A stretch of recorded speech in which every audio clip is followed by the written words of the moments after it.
It's strange. After all these years, I didn't think that the battle I would have to fight would be against erosion.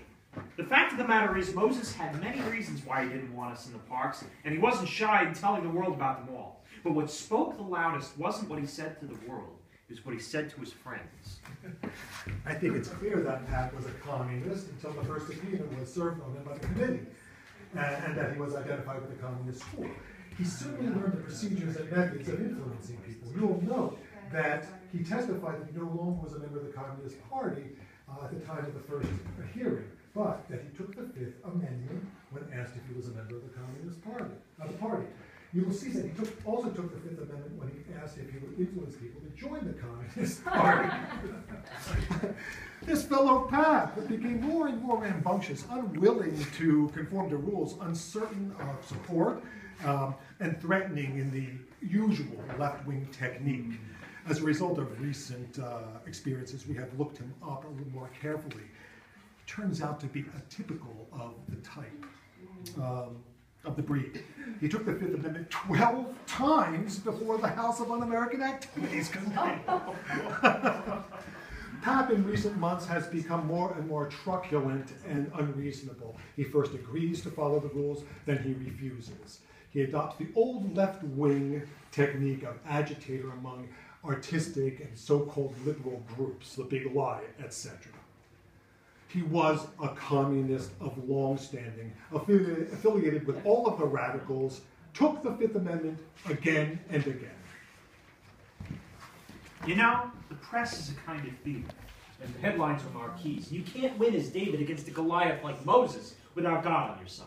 And while it doesn't seem like God goes to any theater in Manhattan, the public does. And their opinion might as well be a theater. I ready my sling. The fight to regain the right to present free Shakespeare in Central Park can be won. The best way to make your indignation mean something is to deluge the list below with phone calls, telegrams, and letters. Erosion? Do you really think that people sitting and watching a play create more of an erosion problem than football, softball, soccer, and similar sports encouraged in the parks at no cost to the players? Perhaps the park situation would be improved by more soil erosion caused by gathering 2,000 people each night in the area where 3 years ago, only squirrels dared to congregate. Moses' first assistant, officially the Parks Department's executive officer, was a man named Stuart Constable. He was a blustering person. I didn't like him at all. He was anti-Semitic, anti-communist, anti-everything. The matter is entirely in the hands of Stuart Constable. Joe Papp is, I think, trying to figure a way to embarrass us and go on with his show business. He called today and wanted to know why we had changed our position in regard to his free plays. I referred him to the charter, and he then said they might have to give up the whole thing. I am for this and for getting rid of Pat any way we can. But you can see what he's up to. You will be the dogs who drove art and culture for the masses out of Central Park. This $1 per person. $2 per person. This fellow is falling down on typical left-wing methods. You know how often he took the Fifth? Keeping calm is necessary. Very important. As well as keeping distance. I have considerable respect for Mr. Papp's singleness of purpose, but I cannot adopt it as principle and shall certainly not direct Mr. Constable to do so. While the present park administration is in charge, Mr. Papp will have to put his enterprise on a workable basis or go elsewhere. I believe I have the mayor's confidence. Mr. Constable has mine. Moses did have the mayor's confidence, at least outwardly. The mayor was being pulled by both men. I know you did not create the controversy over the Shakespeare Festival in Central. Moses is stalling and changing his reasons every other day.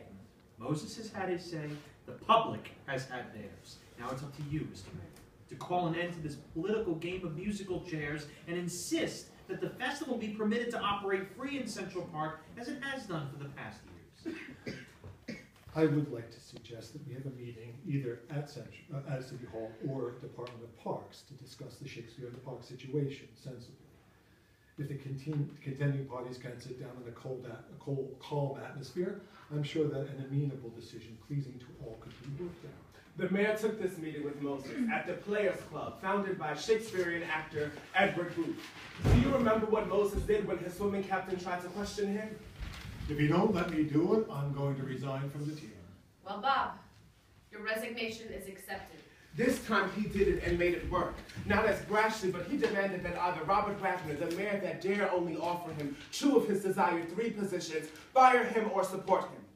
Although I can't say approve of all the ways this has been handled, my only other option is to appoint a new parks commissioner. I wouldn't consider that for a moment. He's too valuable a public servant. But you can only fight for entertainment for so long before the headlines start to bite at you. Wait, Right. So,